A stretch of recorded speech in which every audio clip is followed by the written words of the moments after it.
are watching Where Are They Now with your host, Dianne Hart. Now here's Dianne. Welcome to Where Are They Now? I'm your host, Dianne Hart, and this evening I have the absolute pleasure of interviewing a gentleman who is a singer, a songwriter, an actor, and also a member of the Miracles featuring Mark Scott. What an awesome gentleman, and that is Mr. Hassan Watkins. How are you this evening? Pretty good. How are you, Dianne? I'm doing just wonderful. Thank you so much for joining me. So we're going to just jump right in. So where are you from? I am from Detroit, Michigan. Okay, what schools did you attend? I attended Mumford High School and Henry Ford High, and I graduated from Mumford in '82. I know that you're a songwriter. Do you write for others? Yes, I do. When you're writing for other people, how do you decide? Do they ask you to write a particular type of song for them? How does that work? Well, it depends. It changes with different people. Like some people might come with a specific theme that they want for the song, and they want me to write it a certain way for them. But for the most part, they just trust me and say, make me a song. I need a song from you. You're a good writer, and I trust you. Make me a song. So then at that point, all I have to do is keep listening to their voice to realize their strengths and their limitations. Wow. I often wonder how people write for other people. How many songs do you have in your catalog? Probably over 50 songs. I've recorded music with like 3 different groups. A lot of songs in my catalog right now. So let's talk a little bit about how you got started. How old were you when you started singing? I actually started off as a dancer. I was in a program called Festival of Performing Arts with Miss Kim Weston. And everybody knows who she is. She may lift her voice and sing. She started a program here in Detroit. It was like Fame, like you watched on TV, but it was real life Fame. This stuff we watched on TV was cool, but this was real life Fame. And there were like 600 acts, and we competed against each other every week. They would whittle it down to the 300 acts, then they would whittle down to the last 20 or 30 acts. And we would perform all over the city in contests with each other. And we got paid during this program, a summer program. We were paid to perform, and we were getting taught by some of the best in the business. We had people in theater, we had people in singing and dancing and artwork and poetry and all the arts. These were people in the business at that time that knew Kim. And they schooled us and honed us, and I was actually just a dancer first. Friends would be singing, and the girls would be just screaming and falling all over them. Like if they would just hit a note, the crowd would just fall apart. And every time I was out there, I was working my butt off, dancing, sweating, flipping, trying everything. I mean, and I would get some screams and hollers, but it wasn't like my friends. As soon as they grabbed the mic, people just fall out. So I said, I want that. I started kind of teaching myself how to sing. And it was funny because I would go into the bathroom or different spots where these groups would be singing, and they would just walk out. Like, this guy, no, you don't know what he's doing. Or they wouldn't take me serious. And then when I seriously started learning how to get it together, people still wouldn't take me serious, and they would walk out. And I was like, they just don't know. But those same people, oh, good be to God. I've done shows with some of them, many more shows than 90% of them, than most of them. It turned out to be a good thing for me. And all I could think about is all those people that walked out on me. Wow. So how old were you, do you think, when you finally got that opportunity? Oh, I think I started really singing at about 18, maybe. I was in the system, in the program for about 2 years. I was so unconfident in my singing that I started making funny songs. Like I would change the words to real songs to something silly, and I incorporated it into my dance routine. I give you a prime example. Instead of Cupid, I say, stupid, hold back your bow and let your arrow flow straight to the paper girl's heart for me. And people thought that was cute. And I just changed up a bunch of lyrics to a bunch of songs. And that's how I started. It started off as a joke, but then it got more serious. I still really dance in my shows a lot. If you come see me, you're going to get both. Oh, okay. Okay, so you say, I don't just sing, I still dance too. When I'm in the gym working out, I'm in front of those mirrors dancing. Practicing your steps for your next show. Yes, I know people in the gym probably think, what is this guy here for? This is not a dance studio, but I say, you give me some mirrors and give me some music, I'm working. Who do you think you were most influenced by? I would say Sam Cooke, So, Stevie Wonder, and Stevie Wonder. I was inspired by Stevie Wonder's writing, by Sam Cooke's delivery and his dictation. So let me ask you this. What do you think was one of your most memorable performances? I think my most profound performance truly was Sam Cooke. I didn't know he affected that many people. The people were just coming out in droves to see it. The older people really, I mean, they were crying and thanking me afterwards. And I guess it brought back so many memories and connections of their lives.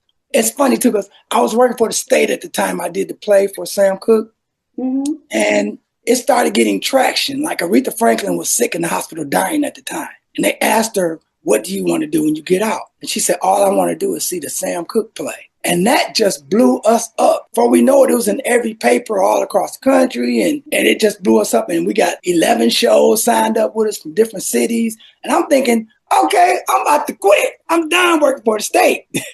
Legal stuff happened, legal ramifications. The director and writer were sued about different things about the play, and they shut us down. I know we tore Detroit up, and we sold Detroit out, and we put the world on notice that it's talent here and that Sam Cooke is still alive and well in our singing. So now you went to the special program during the summer. Is that also where you began to act or just where you danced? That's just where I danced and sang. My acting actually came from, believe it or not, my church. My church had a theater ministry. A director by the name of Robert Douglas had started putting on a lot of plays at my church. And I started doing them with him. But the plays blew up. They got so good that other churches started using our plays as their fundraiser. So every week, our church was sold out. Then next thing I know, we were doing it downtown off of the waterfront. And I think that set the foundation for me to do Sam.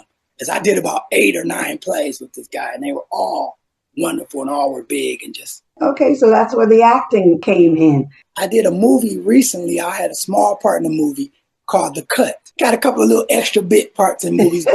I'm just trying to work it out, baby. I'm trying to work it out. I know that's right, and I'm not mad at you. So we're going to take a break, and we're going to listen to Weatherman. And then when we come back, we're going to talk a little bit about what inspired that song on the other side. I'm your weatherman. I'll make it rain. I'm your number 1 reporter, baby. I feel your pain.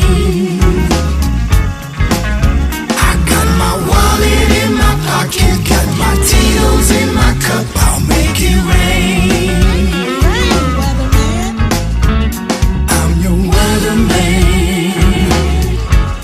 and I'll make it rain. I'm your number 1 reporter, baby, and girl, I feel your pain. I got my wallet in my pocket, and I got my Tito's in my cup. I'll make it rain.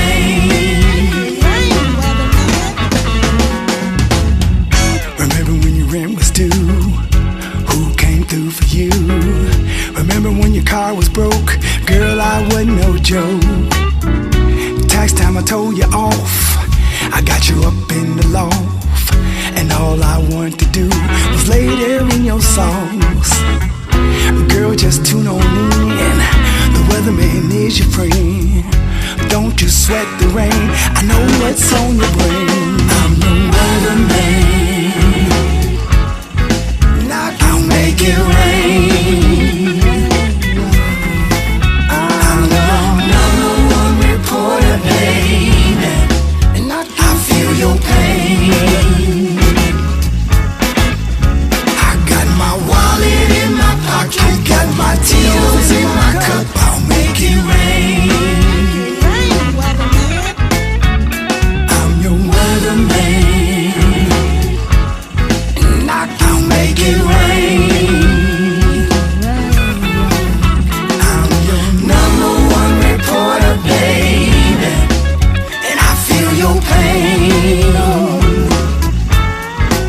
I got my wallet in my pocket, got my Tito's in my cup. I'll make it rain. Now what you gonna do when everybody's after you? Gas bill, car, no cell phone too. And I feel bad for you. I know what you need. The weatherman got you, see. It's cloudy and 63. Tune in and get with me. The weatherman, he bring the storm. He gon' keep your body warm. Sure enough, keep you turned up.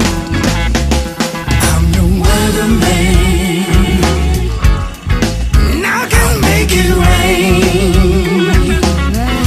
I'm your number 1 reporter, baby. Girl, I feel your pain.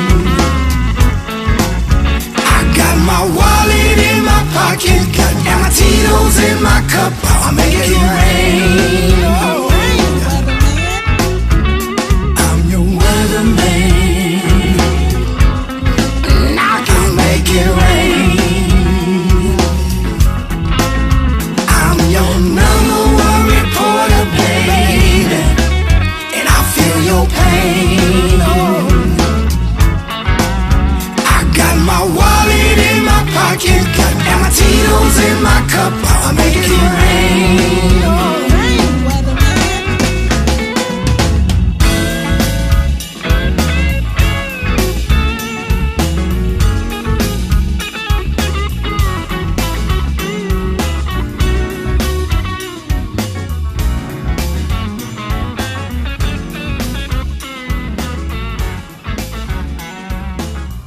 Welcome back to Where Are They Now? I am your host, Dianne Hart, and this evening I have the awesome pleasure of interviewing Mr. Hassan Watkins. That's a bad jam, Weatherman. What inspired that song? I sing all genres of music, a little jazz, a little country, soft rock, R&B, but I never done the blues. I did a show at Motor City Soundboard. I opened up for the Dramatic, doing my own original music. Nobody else stuff, not covers, not the Miracles, my own stuff. And in doing that, I had a song in there called Johnny Taylor, These Last $2. Well, that song blew the crowd away. I mean, they were just all in, singing with me. Everybody loved it. When I got through, everybody kept telling me, you need to do the blues. That's your niche. You need to do the blues. And I heard this from so many people. But I said, you know what? That's what they want. I'm going to give it to them. So I said, I made this big old announcement. Like I had always wanted to do a gospel album. I never had really time or focus to do it. And now this blues thing was on my forefront. So I said, I made a big announcement. I said, you know what, people? I'm in the process now of recording a blues album and a gospel album.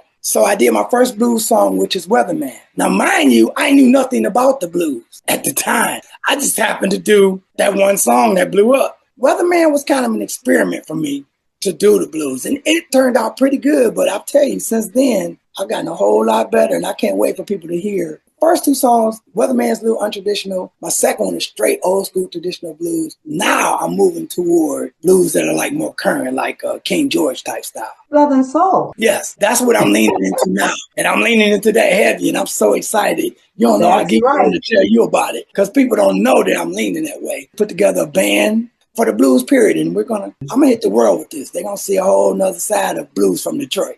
All righty then. I need you to call my music what it is. It's Southern soul. It's not blues. It's a mix of the two. You're right, and you're right. When I listen to it, you're right. Need you to say that. When I listen to it, I said it's not straight blues. It's kind of like R&B blues, which is Southern soul. There you go. There you go. There you. So let me ask you: are you currently performing somewhere here in Detroit, or are you performing somewhere anywhere right now? My performances have slowed down because I'm in the middle of focusing on recording. So I haven't been doing as much. And as far as the Miracles, we're going through transitions and the performances have slowed down. But it's kind of a good thing for me because it gives me time to focus on my own music. So now with the Miracles, you all have traveled all around the country, going to different places and all. We've sang all over the country. We opened up for a lot of great groups. Groups have opened up for us. We've been on a bunch of Motown shows with all the old school legends. I've met all of them. Never thought that would happen. Sometimes we'd be on stage and I just look over to the side and go, I can't believe that's such and such and such. I'm like, this group that I watched as a kid, I must say it's been a great experience. Mark Scott has really given me a great opportunity to expand my platform and meet some legends. And I learned from these cats. Like, we've been on tour buses with these people, and I'll just pick their brains. I'll sit next to the oldest cat there and just talk to him. Because I need to know what got you there? How'd you sustain all this? What loopholes do I need to know? What snake pits are there waiting for me? I talk to all of them. Just say, what's really happening out here? Please help us. Help a brother to better understand. Help a brother out. Right. That is too funny. What's funny is you get these stars, and they get together and everybody got their ego and everybody supposed to be super. And they'll sit there quiet in the room and won't talk to each other. It might give each other a dap and that's it. Where I'll sit there and start asking you about your mama. I need to know everything. As you can see, I'm a talker. I'm not shy at all. And that's a good thing. Anybody in your family sing? Oh, yes. There's so many cousins and aunts. And I think I'm passing this on to my son now. Because he can sing even though he doesn't want to, but he has a voice. He just don't really want it. But if he wanted it, he could jump in deeper than me. I know, kids, you got to let them do what they're going to do. Yeah, you do. But hey, you got to bring him around music a lot. Just keep him immersed in it. Yeah, he should. He has natural talent. He's going to gravitate to it, no question about it. Right. I think it's going to pull his heart whether he wants it or not. Yeah, because he has it naturally. You don't even have to go out and go hire somebody to help with your voice and train you. All you got to do is say, Dad. I'm sure at the right time, he shall do just that. Have you performed anything with him? Yeah, well, he's actually in a couple of my videos. Yeah, he started off playing drums. Then he learned horn in school. And he learned how to read music through the saxophone and different instruments, horn instruments. And I've placed him in a couple of my videos playing drums. So at 20, he can say I'm in 2 videos already. So right. I don't know if I could say that early. So you're not so sure you could have said that, huh? Right. I had to work hard to get mine. So let me ask you this. Besides music and acting and dancing, are you involved in any other type of business? Yes. I actually have a business called We Do Weddings. I can marry people. I can officiate weddings. And I started that with my wife a few years ago. And we never really pushed it until now. Now it's starting to pick up something. I did my first wedding this summer, and it's picking up juice. The reason I picked doing weddings is because I believe that's one of my biggest strengths, other than singing and dancing. My biggest strength to me is love. I'm big on love. I'm big on family. I'm big on uplifting your queen and your wife. I believe I can help any and everybody in their relationships except myself. I'm kind of bad with my own, but I'm great with everybody else's. One of those type deals. So yeah. Website name of it? I don't have a website as of yet. We're building it. But the name of the company is We Do Wedding. And how could somebody reach you now? At my email at HassanWatkins.com. I haven't got everything set up yet, but I have done a wedding. And I did good. Let me ask you this. Will you sing at the wedding? If they actually pay me to, I will. Yeah. I haven't sang at weddings in years. I used to be a wedding singer, actually, me and my sister-in-law, but we stopped. They pay me extra money, sure, I'll sing at your Makes sense. Listen, you got to get all the money. I even play music. I play DJ, quite a few weddings on the side. Okay, yeah. But those are good things for people to know about you. Right, because I know which music to pick for the atmosphere. Right. For your relationship, if I know about the two of you. We're going to take another break and we're going to play our second song, which was also written by you, and it's called The Morningside of Love. Can I add one thing before we leave? Both of these songs are not written by me alone. They're written by me and my writing partner, Mr. Kevin Knox, and I have to put his name out. Absolutely. Let's listen to Morningside of Love.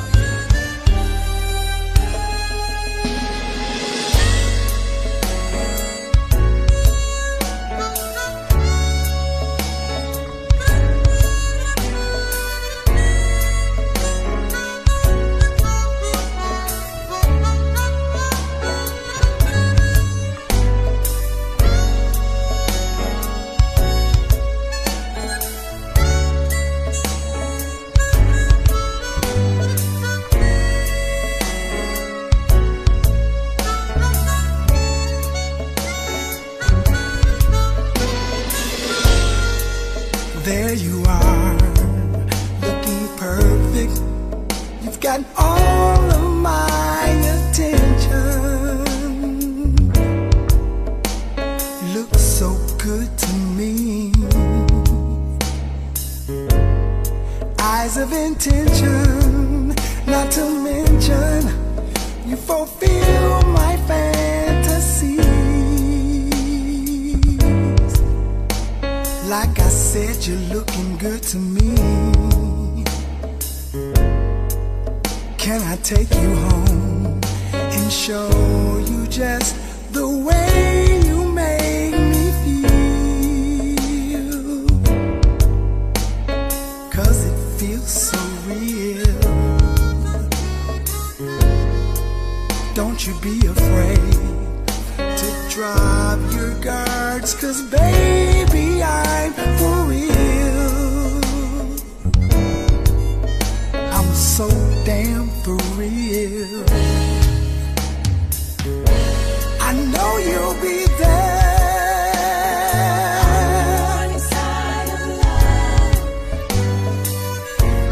I know you'll be there.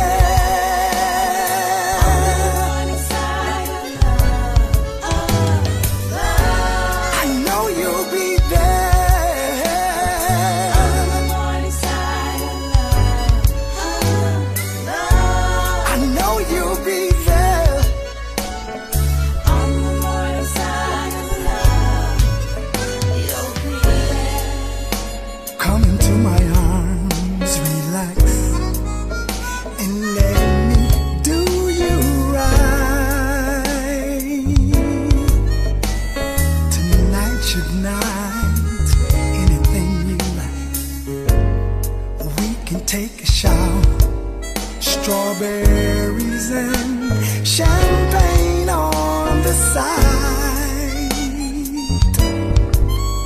Does that sound like something you like? Loving, hugging, kissing.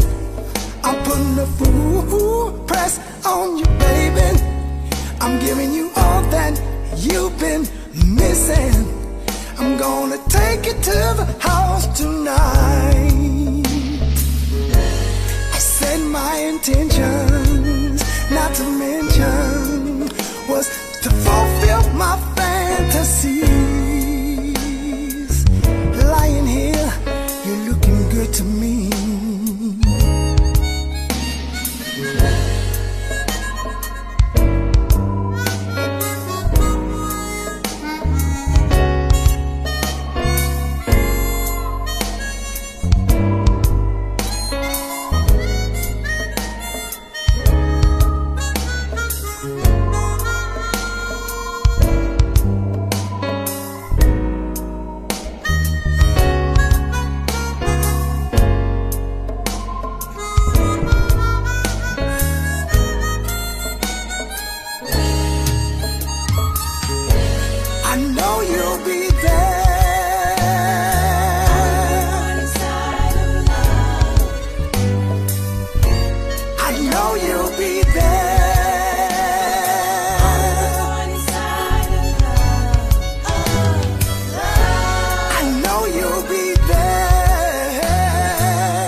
Welcome back to Where Are They Now? I'm your host, Dianne Hart. My special guest tonight is Mr. Hassan Watkins. Morningside of Love. What inspired that song? It's funny how sometimes you can write songs without a specific person in mind, but then it ends up, through life circumstances, connecting you to that person.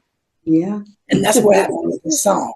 This song started out, my friend started writing it first, Kevin Knott, my writing partner. And then he got with me on it. And I'll tell you one thing about me. When I start a song, I don't just see the song. I actually see the words, the video, and color. So when he brought this song to me, I seen all of that. And I said, okay, this is what we're going to do. And after we finished the song, it made me think about, it's actually connected to my life. It's like me and my wife. It's actually connected to it. And I had no idea. I didn't know it was going to work like that. Right. But it actually did. In a previous interview, usually I always brag about when songs are made for my wife or connected to my wife immediately.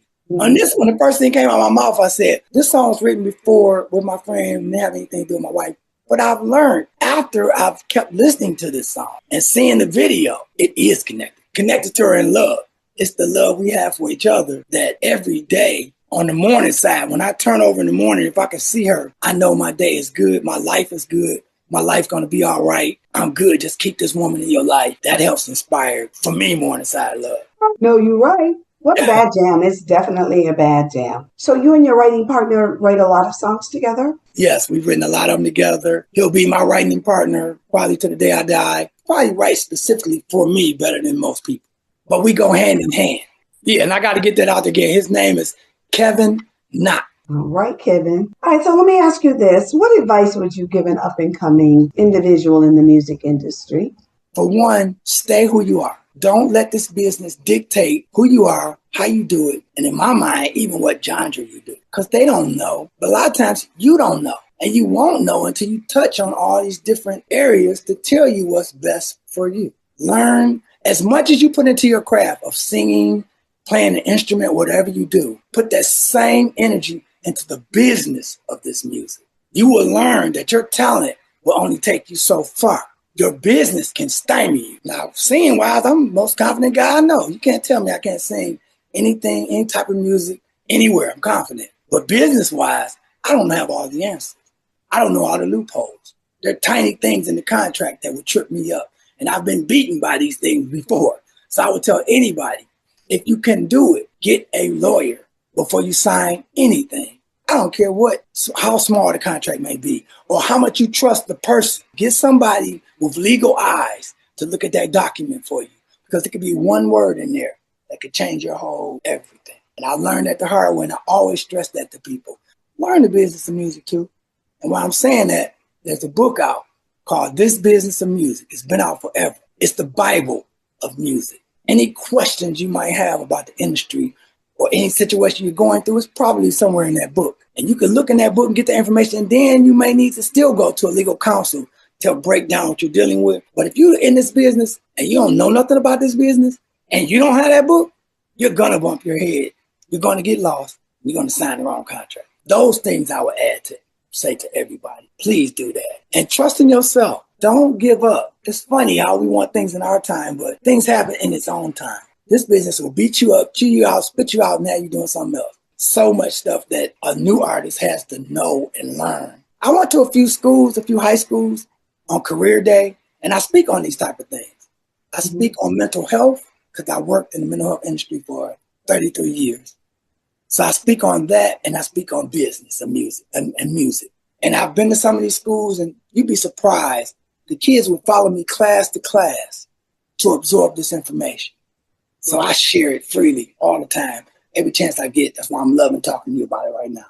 And hopefully someone, the right new artist, will see this and maybe change his priority. All those hours you spend on that keyboard or writing, you better spend some time in that book learning about this business, because they're waiting to chew you up with 2 words in that contract. Well, thank you. I greatly appreciate it. I'm sure that message will resonate with some of these young people. Let's just hope they will follow the advice that you've given them. So let me ask you this. What has kept you in this space? As life continues to change in the industry, surely has made a change. What keeps you here? I would say my passion and love for music. If you're in this business for money, you ain't gonna last long, because the money is not consistent. I may have some months where we're working a lot and I'm getting paid, making good money. But then you'll have some months and times where nothing's happening. No one's calling, no bite, and you can't just jump out at that point. So you got to have something that's sustaining you. To me, making a song is like having a child. And I can't live or make it another day until I'm pushing forward on this baby. This baby has to be birthed, it has to be born, and it has to be taken care of and nurtured the right way. So that's how I am about my approach on every song. That pushes me to do it right. Most songs that I do, most of them are about love. And somehow, some way, it connects back to her, because my love for her and her love for me feeds just about everything I do. Talk about it all the time. And I don't care. You don't care if they get tired. Maybe they can find somebody that they can share that same type of love with. Be happy. Yeah, I fully agree. What social media platforms can our listeners find you on? Facebook, Instagram, Spotify, Amazon, CD Baby. I mean, every digital platform it is, you should be able to find my music. I have a lot of videos on YouTube. You can go to my page, Hassan Watkins, on Facebook, and I have a lot of things posted, and people share a lot of my music, so it's kind of all over the place. You wouldn't have a problem finding my music. Only thing I would say is you can look it up under so many different titles. Like, you can find my music under Hassan, because at first I was releasing my stuff under just Hassan, but then I bumped into a bunch of legal issues with that, and I had to put my last name on it. So now you can find my stuff under Hassan Watkins. So you may find some under just Hassan. You may find some under Hassan Watkins. I also have recorded with numerous groups, like one group, for example, Camaro Brothers, and we have our own page. You can find our music. We did 2 albums and 2 or 3 singles. So we have about probably 20 songs out there that you can find on us. I was in a group called Members of the House, where I did a lot of house music, and we performed for years. For 11 years, we had about 7 hits out. We had major distribution from Sony. So you can find our stuff out there, Members of the House. That's the name of it. We toured over in London and everywhere. We were all over the world. We did everything. So I do want to put that out there. Check out Members of the House, Camaro Brothers, Hassan Watkins. Look up Mars Scott's Miracles. We have a couple of Christmas videos out there. We shall do just that. Wow, how time flies. I hear that little music in my ear, but let me tell you, this has been just absolutely phenomenal. I have truly enjoyed this interview. Thank you so much for sharing with me. So now it's our job to make sure that we pump this music up on the radio. Can I tell my people where they can find this live stream? Absolutely. Can you? No, I'd like you to tell them. Yeah, I just want to thank you for the opportunity for the interview. Can I thank you? I'd like to thank you for the opportunity. Just to say about how, like, behind the scenes, like before we even started, I loved talking to you, interacting with you. Your spirit seems genuine and easy to connect with. And I love it because, like I said, I've seen some of these Where Are They Now on Facebook, and I enjoy them. But to be a part of it and to be connected to you one-on-one like this is a beautiful thing. You are great at what you do. You have a wonderful smile. Your spirit cuts through the internet. So, thank you so much. I really appreciate that. Whatever you've been doing, keep it up because I promise. T. Pablo helps to make that all possible. Yes. T. Pablo is a great guy. So you can watch Where Are They Now every Thursday night at 7:30 p.m. on Detroit Hot Television.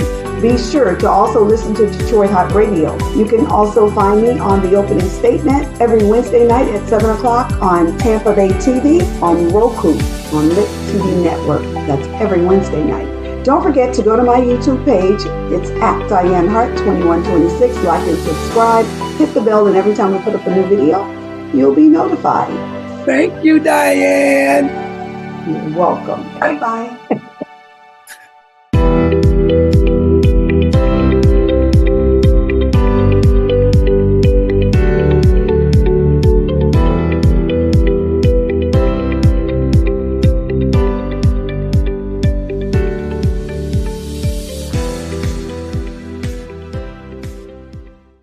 Detroit Hot Television, on the cutting edge of urban internet TV. Hi, this is Dianne Hart. Be sure to catch my shows as we interview politicians and special guests on Wednesdays at 7 p.m. on The Opening Statement, the Lit TV network on Roku. Also, watch Where Are They Now as I interview entertainers of yesterday and today at 7:30 p.m. Detroit Hot TV